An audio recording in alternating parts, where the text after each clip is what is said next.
ये भी कहा जा रहा है कि युवाओं के साथ अन्याय हो रहा है। रोजगार के नाम पर भर्ती निकलती है, फिर पेपर लीक करा दिए जाते हैं, उनसे झूठे वादे किए जाते हैं 2 करोड़ रोजगार का। तो शुरू से आप देख रही हैं कि 2 करोड़ रोजगार, 15 लाख और भी बहुत ऐसा उन्होंने कहने का मतलब है कि बताया था कि जनता को हम सुविधा देंगे, लेकिन आज तक कभी पूरा नहीं हुआ है। फिर भी जनता उनको वोट देती रही है, ठीक है ना।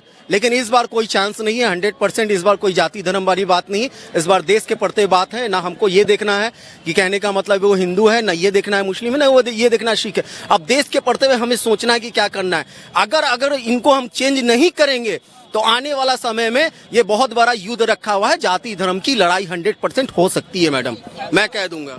क्या लगता है कह रहे मोदी जी लोकतंत्र की हत्या कर रहे हैं? देखिए मैडम, हम ना कई बार आपके चैनल पे कई बार बहसें होती हैं। हम लोग कभी भी आपसे बहस करते हैं ना, तो आप लोग ना सरकार हमारा माइंड डिवाइड कर देती है। हम कई बार सरकार से कहते हैं, मोदी सरकार से चाहे बीजेपी सर सिलेंडर बड़ा महंगा हो गया, वो हमें राम मंदिर ले जाते हैं। हम कहते हैं सर उसका नाम क्या, बेरोजगारी बढ़ी है, वो पाकिस्तान में बम फट गया जी। हम कहते हैं सर पेट्रोल महंगा हो गया, तो वो कहते हैं उसका नाम हमने राम मंदिर नहीं बना। What is this madam? हम मुद्दों की बातें, आप ना माइंड वॉश कर देते हैं पब्लिक का। मुद्दों की बातें आती है, आप माइंड वॉश कर देते हैं। कभी पाकिस्तान ले गए, कभी राम मंदिर ले गए, कभी 370 पे ले। आप बेसिक मुद्दों से जनता को भटका रहे, आप कभी भी मतलब हमारी नहीं सुनते। क्या लगता है कि इस तरीके से किसान की हत्या हो रही है आंदोलन के दौरान, किस तरीके से इस पूरे मामले को आप देख रहे हैं? मामला तो बिल्कुल खराब है जी। जो 750 पहले मर चुके हैं, अभी पता नहीं कितने और मरेंगे, अभी पता नहीं क्या क्या होगा, ये समझ नहीं आ रही। देश में इतना रेवेन्यू आ रहा है, 140 लाख करोड़ आबादी है, और आपको पता है जीएसटी कितना आ रहा है? इतना ही आ रहा है, 140 लाख करोड़। फिर भी कर्जे पे जा रही है। जीएसटी आ रहा है, इनकम टैक्स भी इतना आ रहा है 140 लाख। ये फिगर तीनों मिल रही हैं, फिर भी ये घाटे में जा रहा है। तो ये पैसा अंदर से अंदर जा कहाँ रहा है? सारी मशीनें इनकी सेट है, गवर्नमेंट इनके जो होम मिनिस्टर है सारी इनके अंडर है, और सारा इनके जो इलेक्शन कमीशन इनके अंडर है। इसलिए ये बहुत इस चीज़ का फ़ायदा उठा रहे हैं। ये फ़ायदा देखो कब तक उठाएंगे। ये भी जो अपना हाँ जी।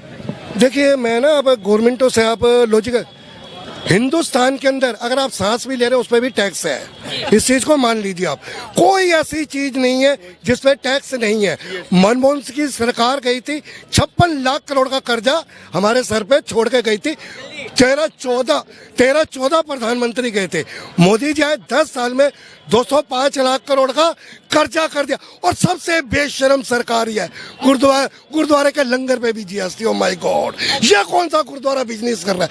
दिल्ली में आता ना आदमी, भाई साहब 10 रुपए नहीं, और गुरुद्वारे लंगर तो फ्री मिल जाएगा यार, इस पे भी जीएसटी लगा दिया।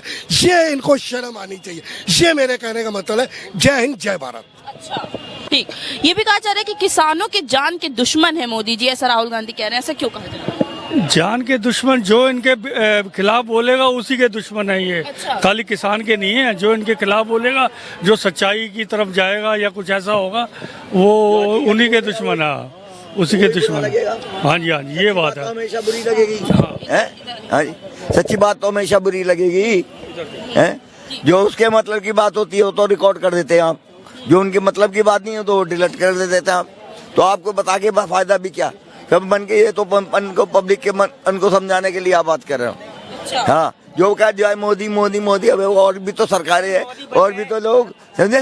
दुनिया में कितने लोगों ने कुर्बानी दी है आजादी के टाइम पे, हैं? ये बताओ, है सभी ने दिया है। आज तो सिर्फ ये भी बोला जा रहा है कि नफरत फैलाने का काम कर रहे हैं मोदी जी। इस बात से कितना सहमत है कि समाज में अब नफरत फैल गया एक दूसरे के तरफ? नफरत जो है, इनके नीचे कई डिपार्टमेंट बने हुए हैं जो अंदर ही अंदर सब कुछ कर रहे हैं। नकली मीडिया बन के जा रहे हैं वहाँ बॉर्डरों पे, नकली यहाँ भी कई खड़े होंगे, हर जगह खड़े हैं इनके बंदे, जो ये इनका काम यही है फैलाना। उनको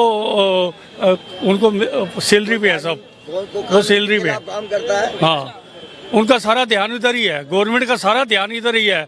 आप रेवेन्यू देख लो, इंडिया गवर्नमेंट का रेवेन्यू इस टाइम रेवेन्यू लॉस होता जा रहा है। अच्छा। क्योंकि इनका ध्यान उधर नहीं है। ये है ऑपोजिट पार्टी को डाउन करो। आप कस्टम का हाल देख लो, इस टाइम कस्टम्स का इतना बुरा हाल है, फ्री में माल निकल रहा है इस टाइम, चाइना का माल और दिल्ली के माल में सब 10% का फर्क है। और आज से 10 साल पहले 25-50% का फर्क होता था, अब सब 10% का फर्क रह गया, क्योंकि इनका ध्यान सारा उधर है अपोजिट की तरफ। और जितने भी रेवेन्यू डिपार्टमेंट है ना, सब लॉस में जा रहे हैं। इतना बुरा हाल है अंदर का। ये अंदरूनी बातें बता रहा हूँ आपको, बिजनेस की, जो है टेक्निकल और इकोनॉमी की, तभी तो लॉस हो रहा है। अच्छा। इतना रेवेन्यू आ रहा है, 140 लाख करोड़ इनकम टैक्स आ रहा है, 140 लाख करोड़ जीएसटी आ रही है, और इतना ही इन पे अपना कर्जा हो गया। ये क्यों हो गया रहा है? अंदर देश के हालात बहुत खराब है। जब ये आए थे 70 रुपए का डॉलर था, हाँ। आज हो गया 85 रुपए का डॉलर, यूएस डॉलर। एक इंडियन रुपीस की कोई वैल्यू नहीं रही।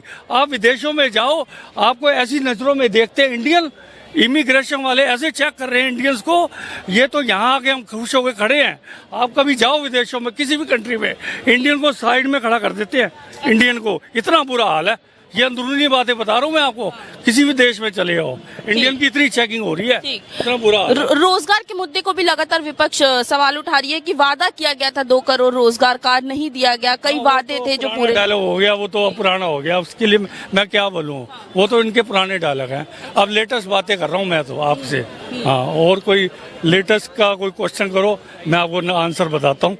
अच्छा। नहीं, पेपर लीक का भी अभी मामला सामने आया था, तो इसीलिए कहा जा रहा है कि बुद्धू बनाया जा रहा है। नहीं जाता paper leak, I don't know. हाँ, उसके रिलेटेड नहीं है। बाकी सर से पूछो आप, ये आए हैं और नए